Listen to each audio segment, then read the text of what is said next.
નડિયાદના જવાહરનગરની ઘટના પાણીપુરીનો ધંધો કરનાર અને કલરકામ કરનાર બે લોકો સહિત કુલ 3ના મોત નિપજ્યા છે। દારૂ પીધેલી હાલતમાં પરિવારજનોને મળી આવ્યા હતા। હોસ્પિટલ ખસેડવામાં આવતા તેમને મૃત જાહેર કરાયા। પોલીસ દ્વારા 3 મૃતકોના બ્લડ સેમ્પલને એફએસએલમાં મોકલવામાં આવ્યા હતા। એફએસએલ રિપોર્ટમાં મિથાઇલ આલ્કોહોલની હાજરી જણાઈ આવેલ નથી, ત્યારે હાલ તો વધુ તપાસ કરવામાં આવી રહી છે। અને સાંજે 5 વાગે ઘેરથી નીકળેલા અને જવાહરનગર ફાટક આગળ ઓટલા ઉપર વજન કોટો લઈને બેસતો હતો। આ પોતે બહેરો મૂકતો છે ભાઈ, અને વજન કોટો કરીને વજન કોટો કરતો હતો લોકોનો અંતરે હતો હતો। અને આજે એને દારૂ પીધો અને દારૂ પીને 6 વાગે બેભાન થઈ ગયો, એટલે કોઈ અજાણ્યા માણસે અમને ફોન કર્યો। અહીંના ડોક્ટરોને પૂછવાથી કે કોઈ ઝેરી કેમિકલ પીવાથી, પ્રવાહી પીવાથી 3 વ્યક્તિઓ મૃત્યુ પામ્યા છે, પણ જ્યારે તેમના પરિવારજનોને મળ્યા ત્યારે એવી ખબર પડી કે આ દેશી દારૂ હતો અને દેશી દારૂ પીવાથી એ લોકો મૃત્યુ પામ્યા છે। પરિવારજનોએ કીધું કે આ દારૂ પીવાથી આ ઘટના થઈ છે અને મૃત્યુ પામ્યા છે। નડિયાદમાં એક જવાહરનગર વિસ્તાર છે, એમાં વર્ષોથી એક જ વ્યક્તિ દારૂ વેચતો હતો અને એના ત્યાં લોકો કાયમી કસ્ટમર કહીએ તો પણ ચાલે કે એ લોકો દરરોજ જતા હતા। એમના પરિવારજનો એવું કહે છે। પાણીપુરીની લરીવાળો છે, સામાન્ય એક રંગકામ કરવાવાળો વ્યક્તિ છે। અનેક સવાલો અહીં ઉપસ્થિત થઈ રહ્યા છે કે દારૂબંધી હોવા છતાં પણ દારૂ ક્યાંથી આવે છે? બુટલેગરો સક્રિય છે, આ ઘટના તેનો પુરાવો આપી રહી છે, પરંતુ બુટલેગરો નફો રળવાના ચક્કરમાં લોકોને ઝેરી કેમિકલ પીરસી રહ્યા છે। બુટલેગરોને પોલીસનો કેમ ડર નથી? સ્થાનિક પોલીસને આ હાટડીઓ કેમ દેખાતી નથી? કોની રહેમ નજર હેઠળ આ હાટડીઓ ચાલી રહી છે? શું પોલીસ આ બુટલેગરો સામે કાર્યવાહી કરતી નથી કારણ કે તેમની પાસેથી હપ્તા લે છે? દારૂબંધી હોવા છતાં પણ દારૂની આવી ઘટનાઓ વારંવાર છાશવારે બહાર આવતી હોય છે।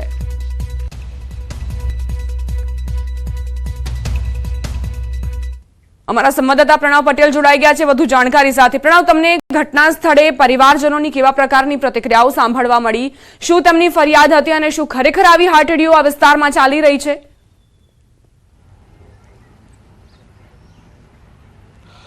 દીપાએ માની શકાય જે રીતે બોટાદ અને ધંધુકામાં જે કથિત લઠ્ઠાકાંડ થયો તેમાં અનેક લોકોના મૃત્યુ થયા, તેમ છતાં પણ કદાચ પોલીસ તંત્ર હજી સબક નથી શીખ્યું, કારણ કે જે ઘટનાઓ બની રહી છે, છાશવારે આ પ્રકારની ઘટનાઓ બની રહી છે।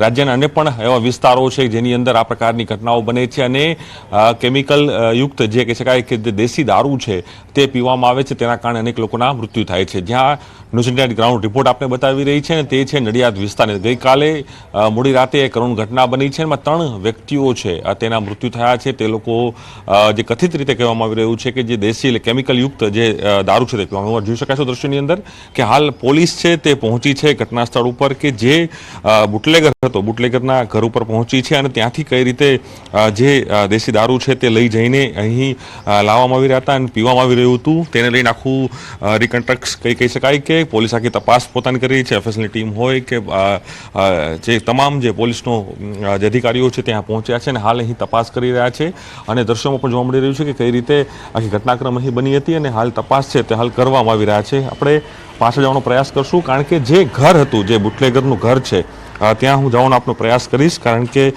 ત્યાંથી જ આ જે દેશી જે દારૂ છે જે કહી શકાય, જે હાલ શંકાસ્પદ કરવામાં આવી રહ્યું છે કે તે ક્યાંથી વેપલો થતો હતો, હું આપને બતાવવાનો પ્રયાસ કરીશ કે ઘર ઉપર ન્યૂઝની ટીમ આજે અહીં પહોંચી છે। આ ઘર જે છે, આ ઘરમાં અહીં જે કહી શકાય કે આજે અત્યારે લોક મારવામાં આવી રહ્યું છે, જે હાલ માહિતી મળી રહી છે પોલીસ તરફથી। આ ઘરમાંથી એ જે વ્યક્તિ છે તે દારૂ છે તે વેચી રહ્યો હતો અને તમામ લોકો, અને તેના જ કારણે જે 3 વ્યક્તિ છે તેના અહીં મૃત્યુ થયા છે। તમે અહીં રહો છો બેન? અહીં હું તો પાછળ રહો છો? આ ઘર કોણ છે, આપણે ખ્યાલ છે? મારા દિયોર છે। દિયોર છે? એ શું કરે છે એ કામ? એ આ બેઠા બેઠા દારૂ ધંધો કરતી હતા। દારૂ ધંધો કરે છે એ લોકો? હા હા। નામ શું છે બેન એમના? દિયર છે ને, આપણો દિયર થાય એરિયા। ઓકે, આપનું નામ શું છે બેન? મંજુલાબેન। મંજુબેન, આપણું આ જે આ દિયર છે કેટલા વર્ષે ધંધો કરી રહ્યો છે દારૂનો? 4-5 વર્ષથી કરે છે, હું તો ચોખ્ખી વાત કીધું। 4-5 વર્ષથી દારૂનો ધંધો કરી રહ્યો છે અહીં આપણો દિયર, પણ એમને ખબર નથી કે આ દારૂ પીવાથી લોકોને મૃત્યુ થઈ જાય, મરી જાય લોકો, છતાં પણ આપણા દારૂ વેચવું કેટલું યોગ્ય છે? એ ભાઈ અમારે એ લોકોને ખબર, અમને ખબર નહીં। અચ્છા, પણ એ અત્યારે ક્યાં છે ખબર છે? અહીં લઈ ગયા, પોલીસ વાળા લઈ ગયા। એ ક્યાં વેચતો હતો દારૂ? અહીંયા જ વેચતો હતો? બેસીને બેસીને વેચતી હતા। મંજુબેન ને આપનું નામ, આપણે એના દિયર છો, એનું નામ શું છે ભાઈનું? ગલાભાઈ. ગલાભાઈ. આ ગલાભાઈના આજે કહી શકાય કે મંજુબેન છે, તેઓ કહી રહ્યા છે કે ખુદ અહીં બેસીને જ એ દારૂ વેચી રહ્યો હતો, છેલ્લા 4-5 વર્ષથી આ દારૂ વેચી રહ્યો છે અહીં. હા 4-5 વર્ષ. જોઈ શકાય છે કે હું આપણે જે ગ્રાઉન્ડ રિપોર્ટ બતાવી રહ્યો છું, આ એમના જ પરિવારજન છે જે મુખ્ય આરોપી છે, અને અહીં જ બેસીને એ દારૂ છે તે વેચી રહ્યો, દારૂનો વેપલો છેલ્લા 4 વર્ષથી કરી રહ્યો છે. તે પ્રકારનું મંજુલાબેનનું અહીં કહેવું છે. જોઈ શકાય છે દ્રશ્યોની અંદર કે ખુદ કદાચ કેટલી ઉઘાડી જે કહી શકાય કે ઘરની નીચે બેસીને ખુલ્લેઆમ દારૂ વેચવું, છતાં પણ તંત્ર, પોલીસ તંત્ર કેમ આંખ આડા કાન કરતી હોય તે સૌથી મોટો સવાલ છે. હું ફરી કહીશ, ધંધુકા અને બોટાદમાં જે ઘટનાઓ બની, અનેક લોકોના મૃત્યુ થયા, સરકાર એક્શન બનાવે છે, સરકાર કડક કાર્યવાહી કરવાની વાત કરે છે, પરંતુ ક્યાંક સ્થાનિક લેવલે જે આ જોવા મળી રહ્યું છે અને જોવાઈ રહ્યું છે કે કઈ રીતે હજુ પણ લોકો આ પ્રકારના કેફી પીણા પીને મૃત્યુ પામી રહ્યા છે. અને એક બે નહીં પરંતુ નડિયાદની અંદર આ મોટી ઘટના દ્રશ્યો જોઈ શકાય છે કે એનું આ ઘર છે, આ ઘરની આસપાસ અહીં ખુદ જે એના જે પરિવારજન હતા જે આરોપીના, તેઓ કહી રહ્યા છે મંજુલાબેન કે અહીં જ તેઓ બેસીને કદાચ ખુલ્લેઆમ આ દારૂ વેચે છે. પાછળના ભાગમાં ફાટક છે, ફાટક એટલે મેન, એટલે ત્યાં કોઈ અવર જવર ના હોય, પરંતુ અહીં જ બિંદાસ રીતે આ દારૂનો વેપલો છે તે હાલ અહીં કરવામાં આવી રહ્યો હતો. દ્રશ્યોમાં પણ જોવા મળી રહ્યું છે, કહી શકાય છેલ્લા 4-5 વર્ષથી આ દારૂ છે તે હાલ વેચવામાં આવી રહ્યું હતું. તે પ્રકારનું ખુદ એમના જે પરિવારજનો છે તે અહીં કહી રહ્યા છે. જોઈ શકાય દ્રશ્યોની અંદર કે કઈ રીતે હજુ પણ લોકો કદાચ દારૂ પીને અહીં પોતાની જે કહી શકાય કે જે કોથળી હોય છે, જે જબલા હોય છે તે અહીં મૂકીને જોઈ રહ્યા છે. જોઈ શકાય છે આપણે જવાનો પ્રયાસ કરશું કે જ્યાં આખો આ દેશી દારૂ છે તે બનતો હતો. મારા આપણા સ્થાનિક પ્રતિનિધિ પણ જોયા છે. ઉમંગ અહીં આવો આપ. કેટલા સમયથી આ વેપલો, કારણ કે પરિવારજનો કહે છે કે 4 વર્ષથી દારૂ વેચે છતાં પણ પોલીસ આંખ આડાકાન કરી રહી હતી. ચોક્કસથી સવાલ નડિયાદ ટાઉન પોલીસ સ્ટેશન ઉભા થઈ રહ્યા છે. ગત રોજ જ્યારે આ ઘટના બની ત્યારે આ ઘરની મુલાકાત કરી ત્યારે આપણે ન્યૂઝ 18 પર જે દ્રશ્યો બતાવી રહ્યા છે કે આખું કેરેટ ભરીને દારૂની બોટલો જોવા મળી હતી. અત્યારે પણ ક્યાંક ને ક્યાંક તમે જોઈ રહ્યા છો કે દારૂના કેટલાક જે બેરલ હોય છે, પ્રકારના બેરલ, પીપલા, આ સમગ્ર વસ્તુ આગળ જોવા મળી રહી છે. એટલે કહી શકાય કે આ દારૂનો વેપલો ચાલતો હતો. બાજુમાં રેલવે ફાટક છે, જવાહરનગરનો વિસ્તાર છે, અને અહીં આગળ આ 5 વર્ષથી વેપલો કરતા ખુદ પરિવાર કરી રહ્યો છે. પરંતુ જે પ્રકારે ગલ્લીઓ બુટલેગર છે તે વર્ષોથી આ દારૂનો ધંધો હોવાની માહિતી સામે આવી રહી છે. પ્રણવ, સવાલ ઉભો થઈ રહ્યો છે કે આટલો બધો વેપલો ચાલતો કેમ પોલીસ આંખ આડા કાન કરતો, તે અનેક સવાલ અત્યારે ઉભા આગળ થવા જોવા મળી રહ્યા છે. એ ચોક્કસ હું આપણે દ્રશ્યો બતાવીશ કે જ્યાં દારૂનો વેપલો થતો હતો, એક એક્ઝેક્ટ એનું ઘર છે.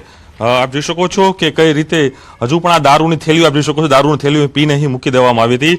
ઉમંગ, આપ બતાવશો કે શું આખું દ્રશ્ય, કારણ કે અહીં જ પોલીસે પણ અહીં આવી હતી, પોલીસે પણ તપાસ છે તે અહીં કરી છે, પરંતુ દ્રશ્યોમાં પણ જોવા મળી રહ્યું છે. જોઈ શકાય છે કે જે થેલીઓ છે પ્લાસ્ટિકની એ પણ હોય છે, અને અહીં જ ક્યાંક ને ક્યાંક દેશી દારૂ છે તે બનતો હોય છે. તે પ્રકારના દ્રશ્યો જોવા મળતા હોય છે, અને દ્રશ્યોમાં પણ જોવા મળી રહ્યું છે કે કઈ રીતે આખી જે ઘટના છે, જોઈ શકાય છે કે અલગ અલગ જે બોટલો છે તે અહીં જે કહી શકાય કે આ પ્રકારની અલગ અલગ જે મુંબઈથી આ અલગ અલગ જે બોટલો છે, આ પ્રકારના આમાં દારૂ છે તે બનાવીને ભરાવવામાં આવતા હોય છે અને અહીં લોકોને પીડાવવામાં આવતો હોય છે. આ દ્રશ્યોમાં પણ જોવા મળી રહ્યું છે.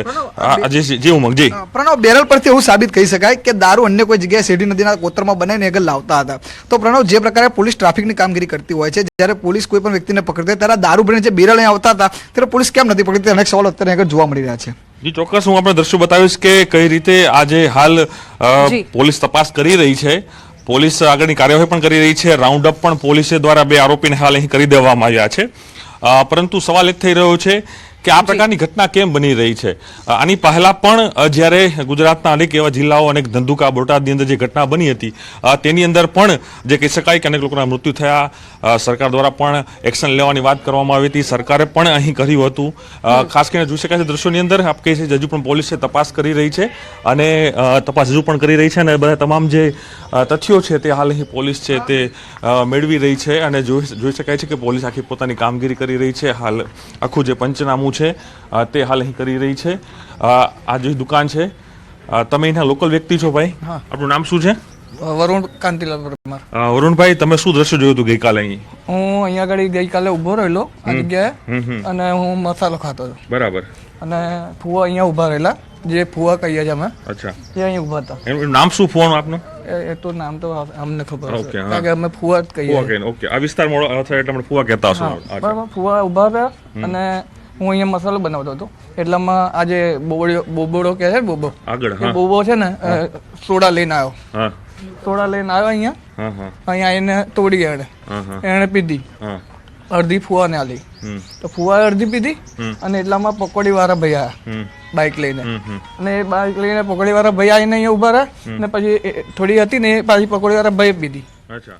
પ્રણવ, આગળ પણ તમારી પાસેથી અપડેટ્સ લેતા રહીશું. આભાર તમારો જાણકારી આપવા માટે.